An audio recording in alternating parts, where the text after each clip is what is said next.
मला रात्री तहान लागते म्हणून मला रात्री उठायची सवय आहे. मी माझे डोळे उघडताच ते दृश्य समोर पाहताच माझी पायाखालची जमीनच सरकली. मित्रांनो, मला खूप तहान लागली होती, पण मी उठू शकत नव्हतो कारण माझ्यासमोर आई आणि मोहन काका. मित्रांनो, माझे नाव विशाल आहे. आज मी माझ्यासोबत घडलेली एक सत्यकथा तुम्हाला सांगणार आहे. ही कथा आहे माझ्या आईची व एका काकाची. एके दिवशी मी आणि माझी आई मार्केटमधून निघतच होतो. इतक्यातच पाऊस सुरू झाला. तिथे कोणी रिक्षावाला देखील नव्हता. त्यामुळे आम्ही दोघी मायलेकी छत्री घेऊन रस्त्याच्या कडेला एका बाजूला उभे राहून पाऊस कधी थांबतोय याची वाट पाहू लागलो होतो. तेव्हा अचानक एक कार येऊन आमच्याजवळ थांबली. काच खाली करून त्यात बसलेल्या माणसाने जेव्हा आम्हाला काही सांगण्याचा प्रयत्न केला तेव्हा पावसाच्या आवाजामुळे त्याचा आवाज आम्हाला नीटसा ऐकू येत नव्हता. परंतु आम्हाला इतकं तर समजलं होतं की तो माणूस आम्हाला त्याच्या गाडीत बसायला सांगतोय. जेव्हा मान खाली करून आम्ही त्या माणसाला अगदी निरखून पाहिलं तेव्हा त्याला ओळखायला आम्हाला वेळ लागला नाही. ते तर मोहन अंकल होते. पापाचे जुने मित्र होते. काही वेळातच आम्ही दोघी मायलेकी मोहन अंकलच्या कारच्या मागच्या सीटवर बसलो. थोडेसे पुढे गेल्यावर पाऊस पण उघडला. तेव्हा मी तर लहान होतो, पण मला अंकलचा चेहरा बघून लक्षात आले. आईचे आणि अंकलचे खूप गप्पा चालू होत्या. त्यांची जुनी आठवण काढत होते. मी शांत बसून त्यांच्या गप्पा ऐकत होतो. मोहन काका एकेकाळी आमच्या शेजारीच राहत होते, परंतु काही वर्षापूर्वी आमची ती कॉलनी सोडून एका हायफाय सोसायटीमध्ये राहायला निघून गेले. मग आम्ही पुढे चहाच्या एका हॉटेलवर जाऊन थांबलो. काकांनी गरमागरम चहा ऑर्डर केला. आम्ही चहा पीत पीत त्यांच्या दोघांमध्ये इकडच्या तिकडच्या गप्पा चालू होत्या. मोहन काका विचारू लागले, वहिनी, घरी सगळं ठीक तर आहे ना? आई बोलू लागली, हो, सगळं ठीक आहे. तुम्ही सांगा, तुमची बायको कशी आहे आणि तुम्हाला किती मुलं आहेत? अंकल बोलू लागले, वहिनी, जर बायकोच नसेल तर मुलं कुठून येतील? आईने खूपच हैराणीने विचारलं, काय झालं तुमच्या बायकोला? जेव्हा तुम्ही आमच्या शेजारी राहत होता तेव्हा तर तुमचं लग्न झालं होतं. अंकल म्हणाले, आमचं ते लग्न 2 वर्षातच संपलं.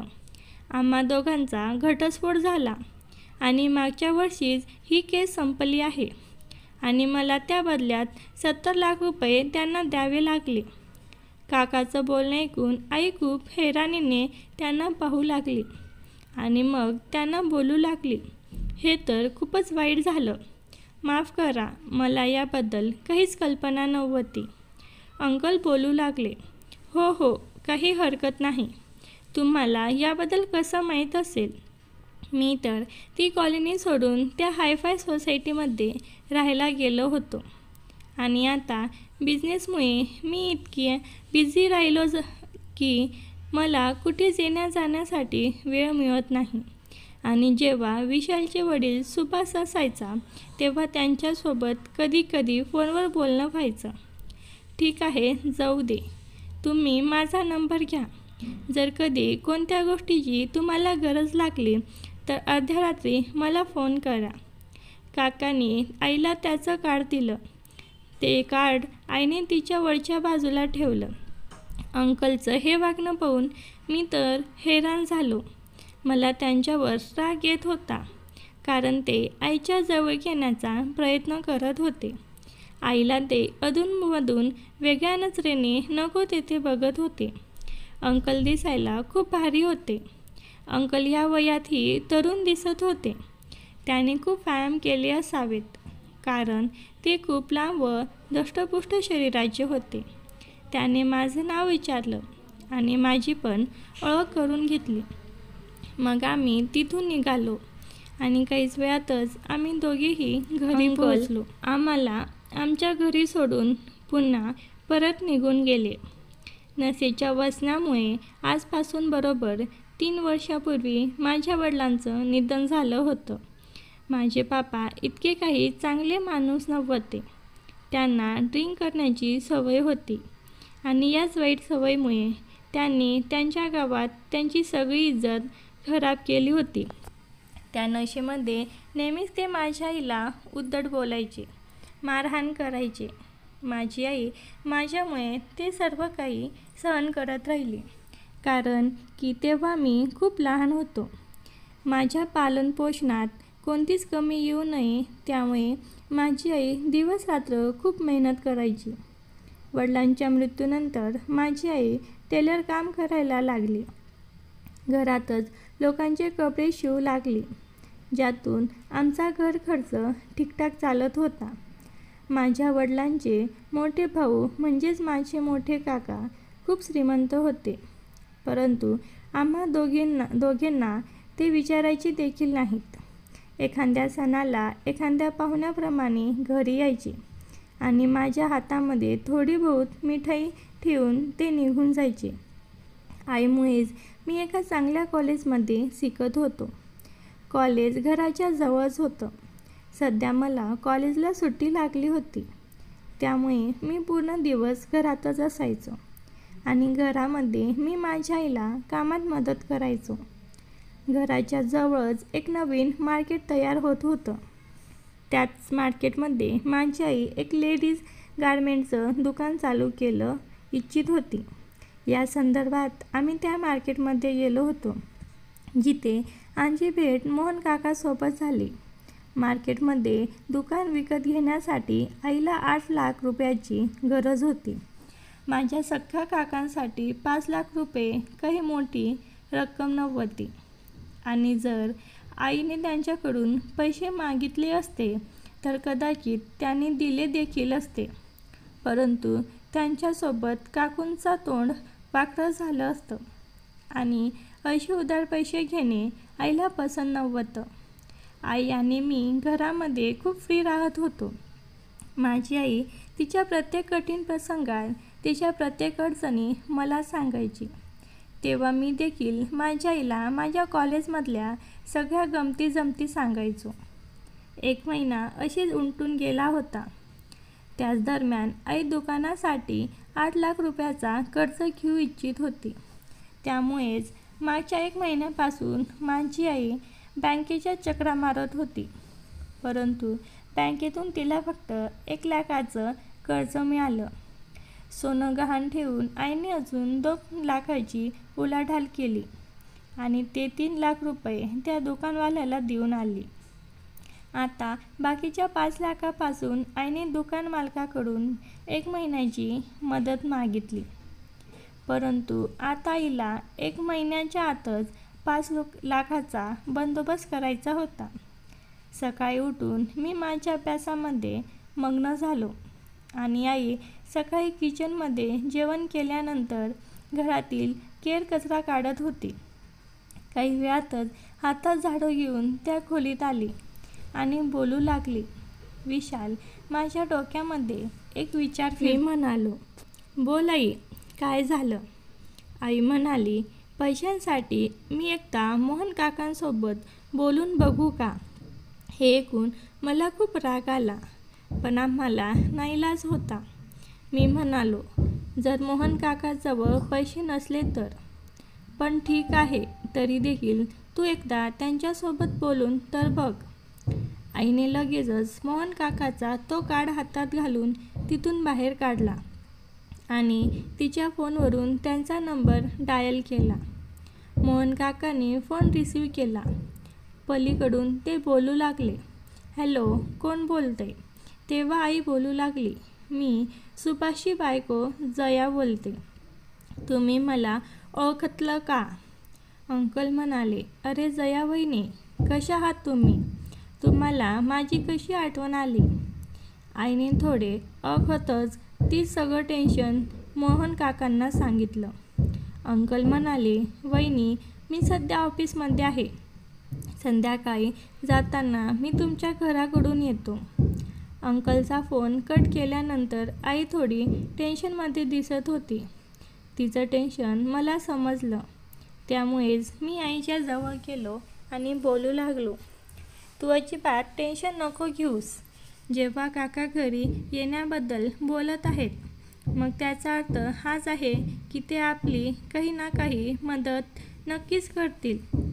संध्याकाळचे 7 वाजले होते की तेवढ्यातच घराच्या बाहेर एक गाडी थांबल्याचा आवाज आला. माझ्या आधीच आई दारापर्यंत पोचली होती आणि तिच्या मागे मागे मी देखील गेलो. आम्हा दोघांना विश्वास होता की मोहन काकाच आले असतील, परंतु बाहेर तर माझे मोठे काका आणि काकू उभे होते. त्यांच्यासोबतच माझी चुलत बहीण पायल देखील होती.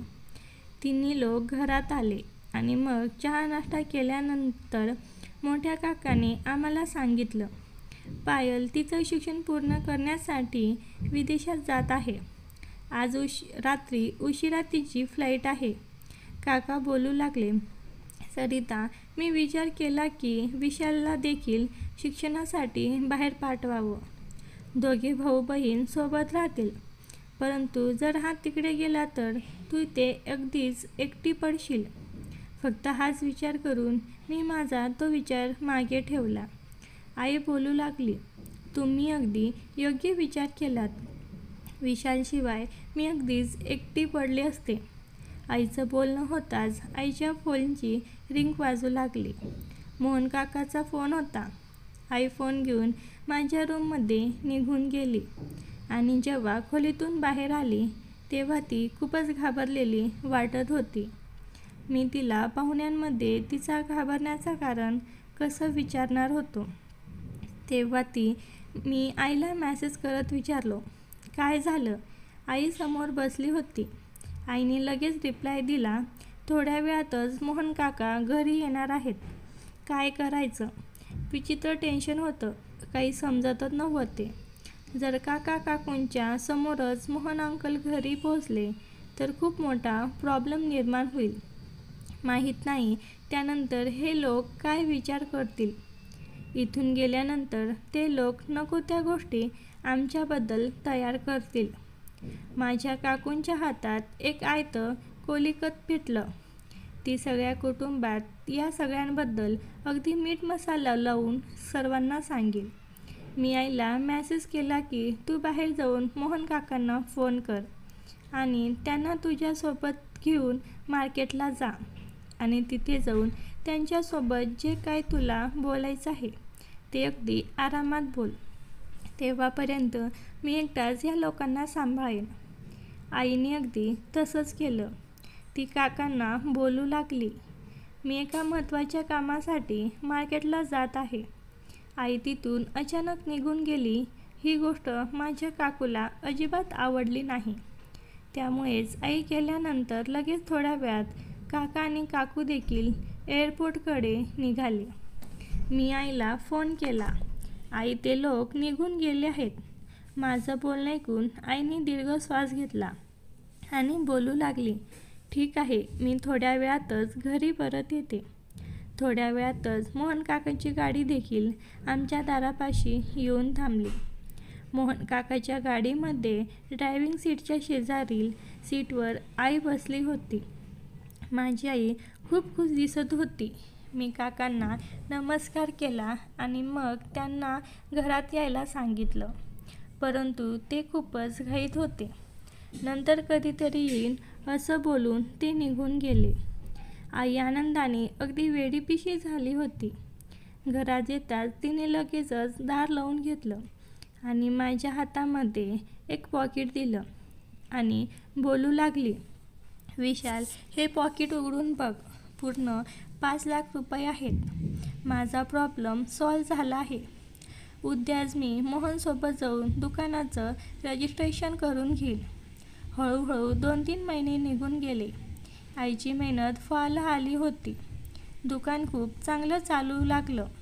2 महिन्याच्या आतच आईने शेजारील दुकान घेऊन तिच्या कामाला अजूनच गती दिली. मी देखील आईला तिच्या व्यवसायामध्ये मदत करू लागलो. आई मला नेहमीच बोलायची की तू तुझं लाईफ एन्जॉय कर, हे सगळं मी एकटी सांभाळू शकते. परंतु माझ्या लाईफमध्ये एन्जॉय करण्यासारखी जी गोष्ट होती ती गोष्ट मी आईला सांगू शकत नव्हतो. त्यामुळे सध्या तरी मी असेच खुश होतो. रविवारचा दिवस होता. मार्केट बंद असल्यामुळे मी आणि आईने शॉपिंगला जाण्याचा प्लॅन बनवला. तेव्हा आईच्या फोनवर मोहन काकाचा फोन आला. आई फोन घेऊन तिच्या खोलीत गेली आणि मग तिने आतून दार देखील लावून घेतलं. मला वाटलं कदाचित मोहन काका त्यांच्या पैशासाठी आईला फोन करत असतील. परंतु थोड्या वेळात जेव्हा आई खोलीतून बाहेर आली तेव्हा मी तिच्या चेहऱ्यावर एक विचित्र आनंद पाहिला होता. मी आईला विचारलं, काय झालं आई? मोहन काका त्यांचे पैसे परत मागत आहेत का? आई बोलू लागली, नाही रे वेडा, मागच्या महिन्यातच मी त्यांना त्यांचे पैसे परत देत होते, परंतु त्यांनी तर मला सरळ नकार दिला.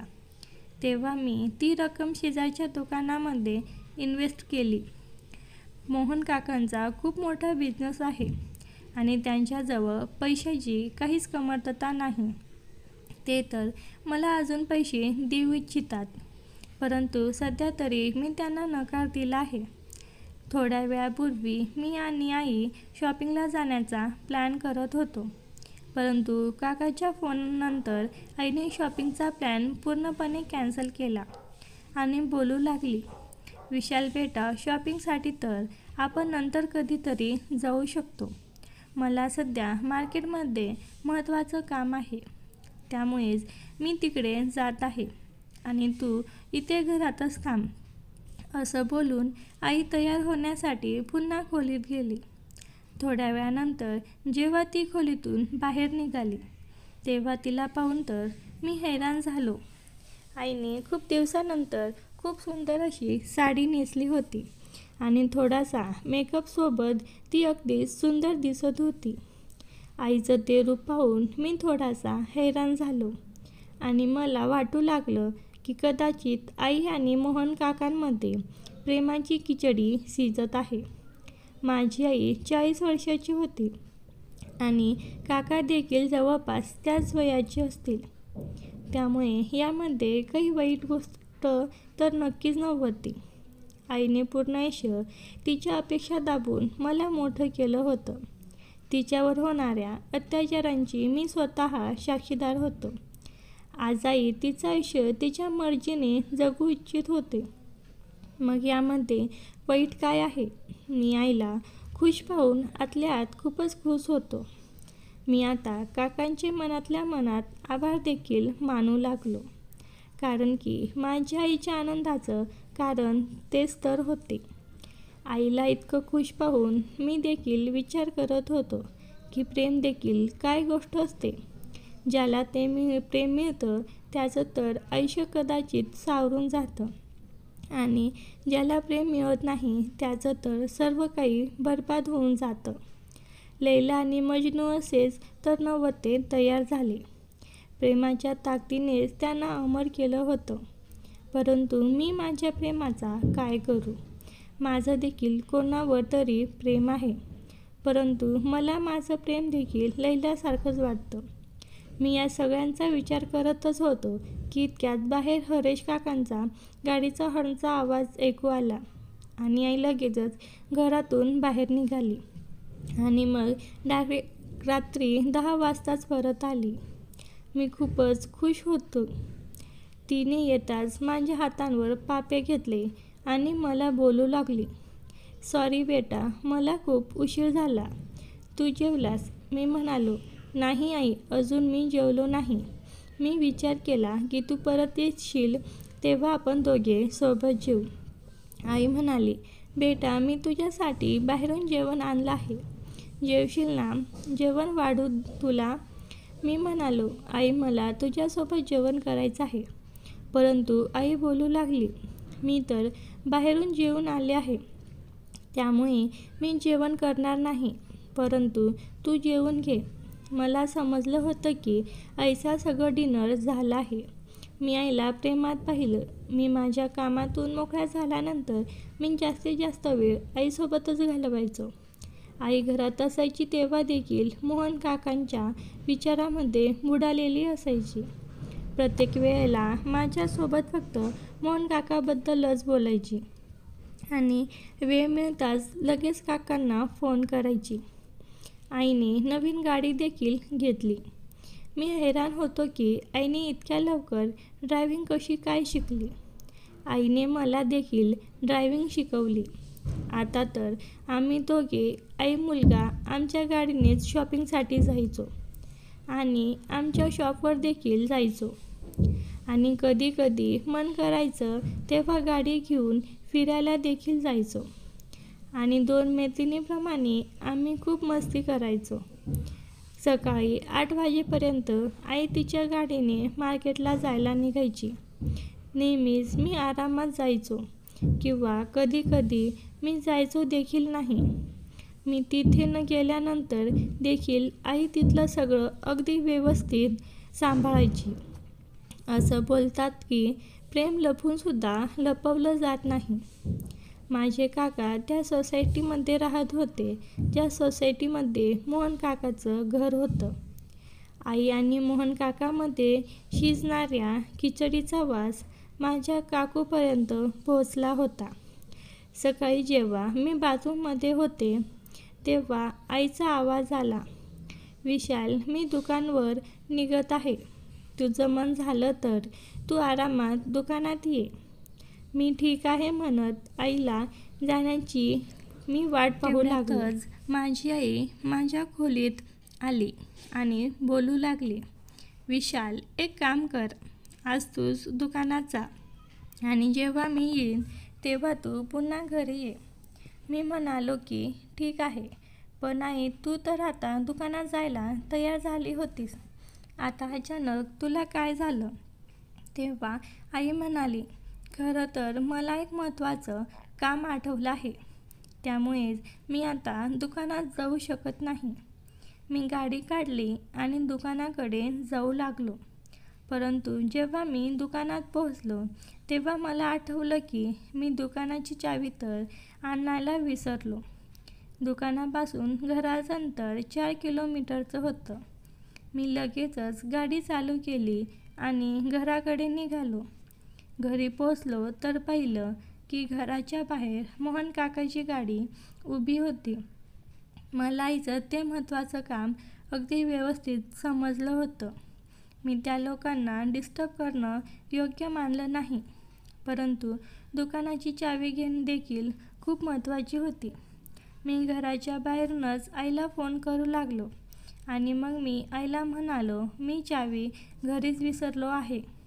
माझं पूर्ण बोलणं ऐकताच आई मला बोलू लागली, "बेटा, तू आता घरी येऊ नकोस. मी महत्त्वाच्या कामासाठी बाहेर आली आहे. मी येते थोड्या वेळात चावी घेऊन, तोपर्यंत तू तिथेच थांब." मी पुन्हा दुकानात पोचलो आणि आई तिच्या महत्त्वाच्या कामातून फ्री होण्याची वाट पाहू लागलो. अर्ध्या तासानंतर आई दुकानात पोचली. मी आईला विचारलं, "तू आज दुकानात?" आई बोलू लागली, "तू कुठे जात आहेस?" मी म्हणालो, "मला देखील खूप महत्त्वाचं काम आहे." आणि मग मी पोहोचलो मित्राच्या फ्लॅटवर. संध्याकाळी जेव्हा मी घरी पोचलो आणि फ्रेश होऊन बसलो तेव्हा आमच्या दाराची बेल वाजली. काका आणि काकू आले होते. दोघेही सोफ्यावर बसले आणि मी दोघांना पाणी दिलं आणि म्हणालो, "मी तुमच्यासाठी कॉफी बनवून आणतो." तेव्हा काकू बोलू लागली, "नको बेटा, कॉफीची काही गरज नाही. तू फक्त इथे ये आणि माझ्याजवळ बस, कारण की मला तुझ्यासोबत काहीतरी महत्त्वाचं बोलायचं आहे."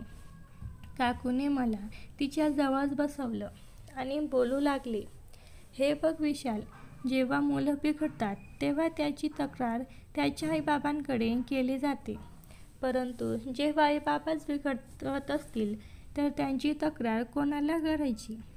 त्यांच्या मुलाकडे करायची का? बघ ना कसा जमाना आला आहे. बेटा, तू तर समजूतदार आहेस, त्यामुळेच मी ही गोष्ट तुला समजावते." तू तुझ्या आईला कंट्रोल कर, कारण की तिच्यामुळे पूर्ण सोसायटीमध्ये आमचं नाक कापलं जात आहे. मी म्हणालो, का असं काय केलंय माझ्या आईने? काकू म्हणाली, अरे आमच्या सोसायटीमध्ये राहणाऱ्या मोहनसोबत तुझी आई अगदी बिनधास्तपणे फिरत आहे आणि तू विचारत आहेस की ती असं काय केलं तुझ्या आईने? हे तर काहीच नाही. आता पाणी डोक्यावरून वर चाललं आहे. तेव्हा जाऊन आम्ही दोघांनी हा निर्णय घेतला आहे की तुझ्या कानावर ही गोष्ट टाकावी. तुझ्या आईला मी फोन करून देखील केला होता. तेव्हा ती दुकानातच होती आणि तिने सांगितलं की तू या वेळेला घरी आहेस. त्यामुळेच आम्ही सरळ तुझ्याजवळ आलो. काका आणि काकूने मला खूप वेळपर्यंत समजवण्याचा प्रयत्न केला आणि मला वेगवेगळ्या गोष्टी सांगितल्या आणि मग त्यानंतर ते लोक निघून गेले. ते जाताच मी आईला फोन केला. आई घरी आली तेव्हा मी तिला सगळं काही सांगितलं. ती मला काहीच बोलली नाही आणि शांतपणे तिच्या खोलीत गेली. दुसऱ्या दिवशी उठून मी आईला सांगितलं, आई, मी तुझ्यासोबत आहे. तू काही चुकीचं केलं नाहीस. त्यामुळेच तुला कोणाचीच पर्वा करायची काहीच गरज नाही. जेव्हा आपण अडचणीत होतो तेव्हा त्या लोकांनी आपली कोणतीच काळजी नव्हती. परंतु आता आपल्यामुळे त्याचं नाक कापलं जात आहे. त्यामुळेच आई, तू जे काय करत आहेस ते अगदीच योग्य करत आहेस. तू अजिबातच काळजी करू नकोस. सकाळ झाली होती आणि आईला उदास पाहून मी आईला धीर देण्याचा खूप प्रयत्न केला, परंतु आई तुटून गेली होती. कालपासून तिच्या चेहऱ्यावरचा रंग पूर्णपणे उडून गेला होता. माझी आई पुन्हा एकदा पूर्वीप्रमाणे वाटू लागली, जी एकेकाळी दुःखाच्या ओझ्याखाली दाबलेली असायची. काही दिवस निघून गेले तेव्हा मला हे जाणवलं की आईने आता मोहन काकासोबत देखील दुरावा निर्माण केला होता. मी आईसोबत कितीतरी वेळा बोलण्याचा प्रयत्न केला, परंतु तिला त्याबद्दल काहीच बोलायचं नव्हतं आणि सारखं मला देखील ओरडायची. माझ्या फोनवर जर मोहन काकाचा फोन यायचा तेव्हा आईला अजिबात आवडायचं नाही. काही दिवसापूर्वी ज्या आईला प्रेमावर प्रेम झालं होतं, आता तीच आई आता त्या प्रेमाला अगदी तिरस्काराने पाहत होती. आई पूर्णपणे बदलून गेली होती. तिचं ते हसणं, बोलणं ते सगळं आता गायब झालं होतं. मी माझ्या आईला या रूपामध्ये पाहू शकत नव्हतो. मी देखील विचार केला की आता मला काय करायचं आहे. एके दिवशी आई दुकानात गेल्यानंतर मी मोहन काकांना फोन केला आणि मी त्यांना आईच्या अवस्थेबद्दल सांगू लागलो.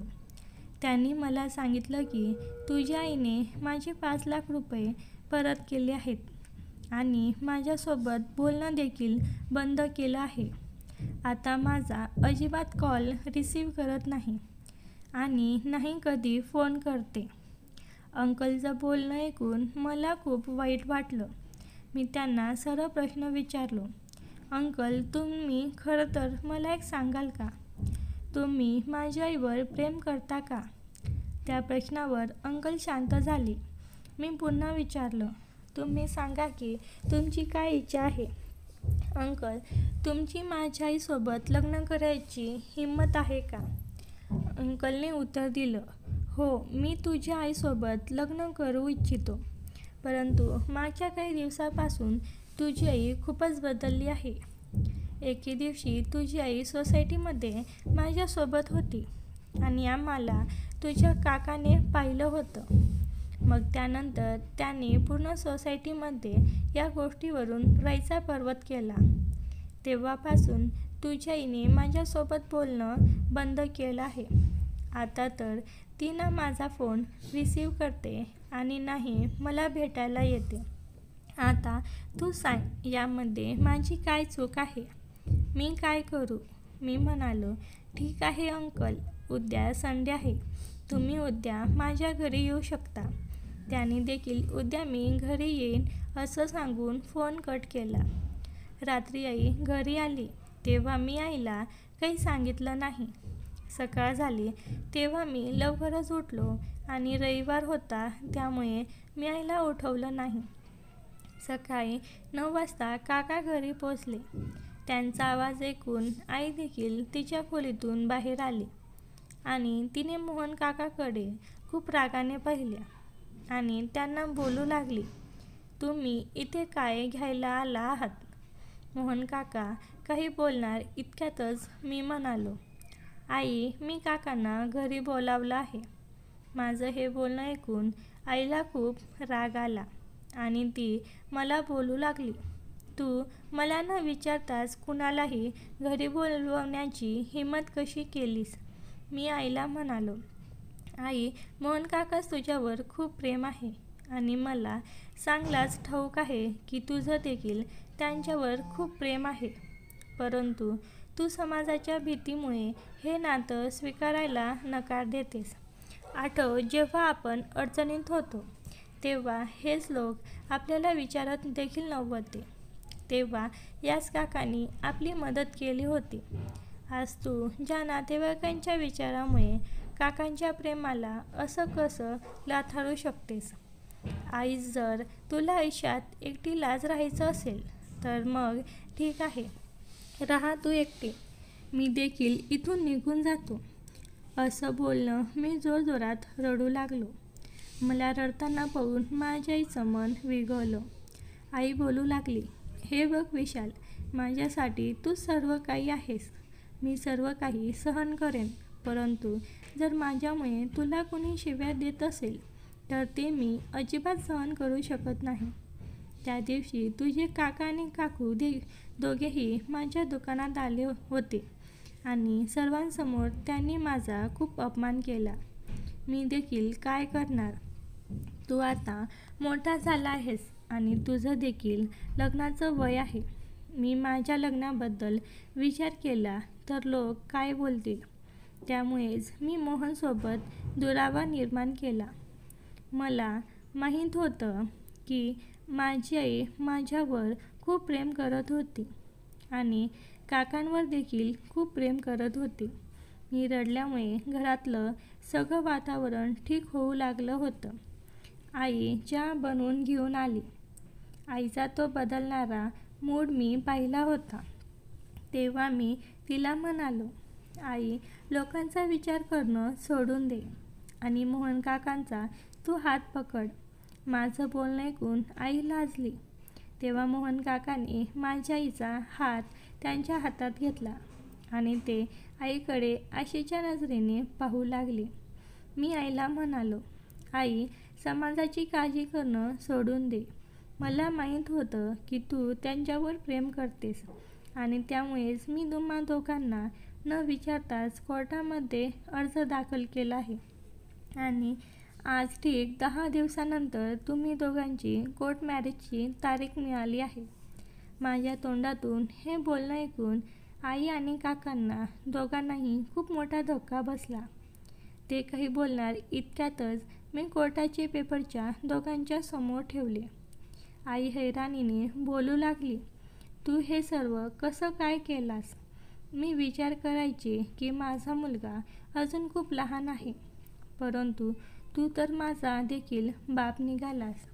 मी म्हणालो, तुम्ही दोघांनी आता तुमच्या लग्नाची तयारी सुरू करा आणि राहिली गोष्ट नातेवाईकांची, तर मी आता तुम्हा दोघांच्या लग्नाची पत्रिका देखील छापायला दिली आहे. लग्नाची पत्रिका घेऊन नातेवाईकांकडे मी स्वतः जातो.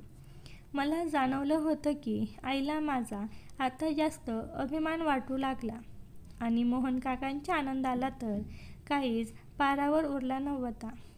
ते बोलू लागले की मी खूपच नशीबवान आहे की तुझ्या आईसारखी जयासारखी स्त्री माझ्या आयुष्यात आली आहे आणि आता तर तुझ्यासारखा मला मुलगा देखील भेटला. त्यामुळे मी स्वतःला खूपच नशीबवान समजतोय. खरंच तू हिरा आहेस बेटा. आई आणि काका आता आधीसारखे पुन्हा एकदा एकमेकांसोबत बोलू लागले. मी गाडीची चावी घेऊन बाहेर निघून गेलो आणि म्हणालो, आई मी महत्त्वाच्या कामासाठी बाहेर जात आहे. त्या दोघांना घरामध्ये एकटं सोडून मी बाहेर जाऊ लागलो. तेव्हा दोघेही लाजले आणि मी घरातून बाहेर आलो. मी लग्नाच्या तयारीमध्ये लागलो आणि काकाने देखील त्यांच्या लग्नानंतरच्या रिसेप्शन पार्टीसाठी एक हॉटेल बुक केला होता. दुसऱ्या दिवशी कार्ड छापून आले. मी सर्वात पहिले ते कार्ड माझ्या काकांच्या घरी देण्याचा ठरवलं. मी आईला न सांगताच त्यांच्या सोसायटीमध्ये त्यांच्या घरी पोहोचलो. मी दरवाजाची बेल वाजवली तेव्हा काकूनेच दरवाजा उघडला.